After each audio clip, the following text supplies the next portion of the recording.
Pemilihan presiden sudah berlalu, tetapi ada pihak yang belum bisa move on. Partai-partai besar, elit-elit penting, dan juga para pendukung ikut terbenam, terjebak, terperangkap dalam satu posisi yang belum bisa bergerak keluar atau move on untuk menerima kenyataan politik. Nah, ini menarik. Kita akan bahas di Bukan Ahli Filsafat. Baik teman-teman, sebelum kita bahas tentang persoalan itu, kita mau lihat satu buku yang akan menjadi perspektif atau bingkai kacamata kita dalam melihat realitas politik tentang sulitnya move on itu ya. Dan menganggap ini dan itu yang kemudian mempersulit diri sendiri untuk berkembang, untuk melihat realitas sosial, realitas politik itu dari sesuatu yang tak bisa mereka intervensi dengan mudah ya, seperti itu, sehingga mereka kehilangan kebahagiaan. Nah, satu buku yang menarik yang menjadi trigger kita, pemicu kita adalah Filosofi Teras. Ini buku yang menarik ya. Menurut saya ringan tetapi punya makna tersendiri ya, kaya dalam satu perspektif awal ya untuk memahami apa yang disebut dengan filsafat Stoa yang diterjemahkan oleh beliau, Filosofi Teras ya, Henry Manambiring. Ya, bisa teman-teman dapatkan di toko-toko buku Gramedia karena diterbitkan oleh Kompas ya. Nah, kita akan kutip dulu ya sebelum kita bicara tentang persoalan di awal tadi lebih jauh lagi, yaitu dari kutipan Epictetus ya. Saya ambil dari buku ini ya, bagian ini. Some things are up to us, something are not up to us ya. Jadi itu sesuatu itu ya kita terjemahkan bebas saja. Sometimes, kadang-kadang itu terserah kita gitu ya. Nah, tetapi juga ada sesuatu yang bukan terserah pada kita. Sesuatu yang bergantung pada kita dan sesuatu yang tidak bergantung pada kita. Sesuatu yang bisa kita kendalikan dan sesuatu yang tidak bisa kita kendalikan. Ya, sesuatu yang bisa kita ubah dan sesuatu yang tidak bisa kita ubah.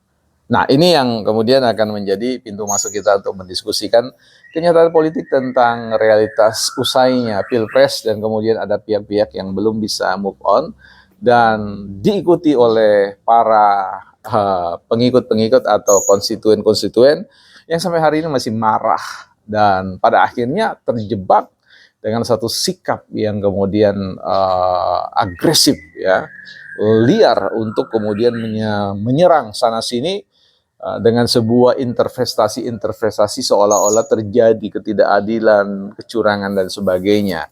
Ya, bahwa itu yes, kemungkinan terjadi, bisa saja, dan tentu juga bisa saja merupakan sebuah ya kegagalan di dalam memahami realitas sesungguhnya atau kekurangan data dan informasi, kemudian memaksakan diri untuk menarik kesimpulan-kesimpulan yang tidak berdasar pada perspektif kebenaran yang sesungguhnya. Kalau kita berbicara tentang filsafat Stoa, ya tentu aliran filsafat ini tumbuh berkembang di Romawi,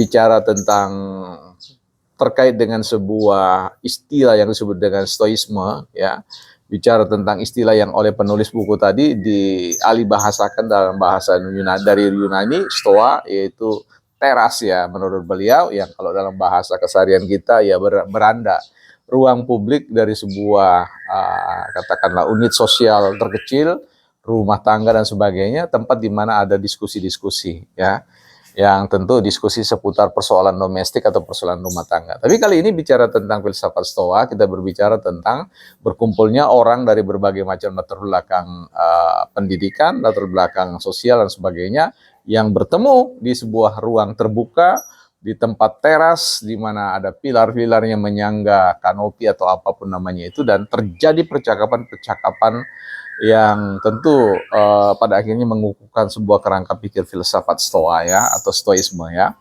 Nah, di sini ajaran yang paling memberikan spirit atau jiwa dari filsafat Stoisme itu adalah bagaimana menghadirkan ketenangan ya, ketenangan pada diri kita dengan menyadari bahwa realitas sesuatu di luar diri kita itu adalah realitas yang tidak dapat kita kontrol, tidak dapat kita kendalikan sepenuhnya. Sementara ada realitas pada diri kita atau katakanlah pusat pikiran kita yang bisa kita kendalikan ya di sini ya. Nah, karena sekali lagi apa yang terjadi antara yang sesuatu di luar sana dan di dalam diri kita itu terkoneksi satu dengan yang lain. Kita tidak punya kendali di luar, tetapi kita punya kendali di dalam. Menyikapi berbagai macam tentang persoalan politik ya terkait dengan kebijakan di hulu dan di hilir, ya terkait dengan pemilu dan kemudian kebijakan-kebijakan yang akan tertuang pada konteks regulasi, program, dan tentu yang lain pada diskresi-diskresi. Seringkali kita tahu bahwa apa yang terjadi itu seringkali jauh dari satu standar norma yang harusnya terjadi ya. Artinya kita melihat ada bias-bias, ada satu situasi yang tidak sesuai misalkan dengan regulasi-regulasi yang ada. Nah, sehingga kebijakan-kebijakan yang diambil itu dipandang dengan cepat sebagai sesuatu tindakan penyalahgunaan kekuasaan, abuse of power ya, terkait dengan berbagai macam kebijakan yang membuat orang-orang yang kemudian tidak menyadari bagaimana sebenarnya mesin politik itu bekerja, jiwa politik itu sesungguhnya eksis ya, ada, itu akan kesulitan untuk bisa menerima adanya situasi-situasi itu sehingga barang itu mudah dimainkan oleh para elit politik yang ingin ya sedang berurusan atau berbisnis soal elektoral ya, melemahkan lawan, mencemarkan nama baik lawan ya, dengan mengatakan tuh lihat sana bahwa regulasi di otak-atik diobok-obok, persoalan hukum dilumpuhkan, demokrasi dihancurkan dan sebagainya. Itu semua narasi-narasi yang disampaikan tentu ada maksud, karena politik itu satu kali membuka mulutnya dia harus makan sesuatu ya. Itu pandangan saya ya untuk mengatakan itu. Politik tidak ada yang gratis. Mau bercuap-cuap di depan ruang publik, tentu ada muatan-muatan politik yang ditargetkan.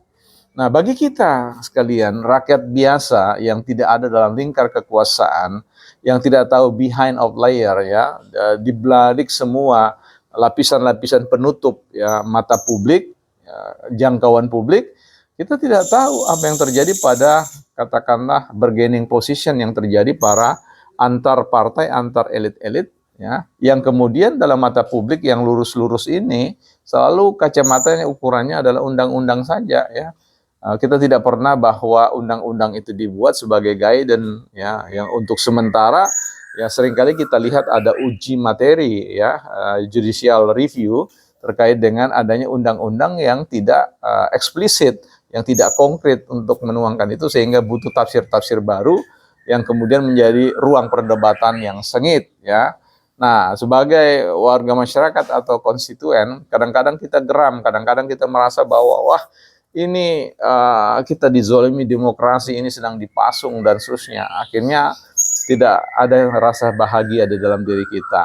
Nah, itu yang mau kita katakan dalam filsafat Stoa ini, Stoisme ini, untuk paham yang kemudian mengajari kita bahwa ada realitas-realitas yang tak terkendali juga di luar. Bukan hanya persoalan misalkan dalam konteks kemacetan, ya kita yang ada di dalam mobil dengan situasi yang di luar yang sama sekali kita tidak mampu mengendalikan, sehingga kita harus menenteramkan, mengendalikan pikiran-pikiran kita yang seringkali terlalu lompat sana lompat sini, bahkan menyerang apapun ya, entah orang yang ada di jalanan atau bahkan menyalahkan pemerintah dan sebagainya, sehingga kita menjadi orang yang depresi atau depresi, stres ya, tertekan habis dalam sebuah perjalanan di lalu lintas. Ada banyak juga situasi-situasi yang harus diterima ya, di mana kita bukan sebagai pemegang kendali ya, kita bukan sebagai seorang pemilik mandat legitimasi rakyat ya, kita bukan sebagai seorang pembuat kebijakan, kita bukan sebagai orang implementator kebijakan yang mempunyai sumber daya yang begitu besar ya, tetapi tentu kita punya andil, kita punya peran, kita punya porsi untuk bisa mengambil bagian. Tapi ada kalanya ketika sebuah kebijakan-kebijakan yang sulit yang harus diambil oleh pemerintah itu biasanya membuat kita tidak bahagia. Sehingga pada titik ini filsafat Stoa ini mau mengajarkan bahwa ada pada titik tertentu ya kita tidak bisa mengintervensi, kita tidak bisa mengendalikan kebijakan-kebijakan yang ada oleh karena memang ada satu situasi yang kita tidak kenali. Ada satu situasi di mana kita tidak dilibatkan di dalam konteks memahami situasi di balik sebuah kebijakan itu dibuat. Itulah yang membuat ya kita mesti harus tenang ya, bisa menerima siapapun yang sudah terpilih, siapapun yang akan memimpin, karena sekali lagi kita belajar percaya ada instrumen-instrumen negara termasuk kita yang akan menyuarakan bagaimana apa yang harus dilakukan dan bisa dilakukan, ya itu yang terjadi.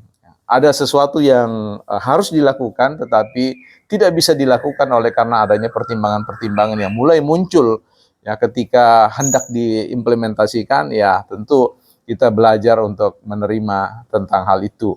Ya, ada banyak kebijakan-kebijakan negara yang memang tidak populis. Ada banyak kebijakan-kebijakan negara yang tidak berpihak pada kelompok tertentu ya, oleh karena ada pertimbangan-pertimbangan yang lain. Nah, inilah kita akan memasuki ruang-ruang filsafat politik nanti lebih jauh lagi seiring kita sama-sama menggali pengetahuan ya. Kita bukan ahli filsafat.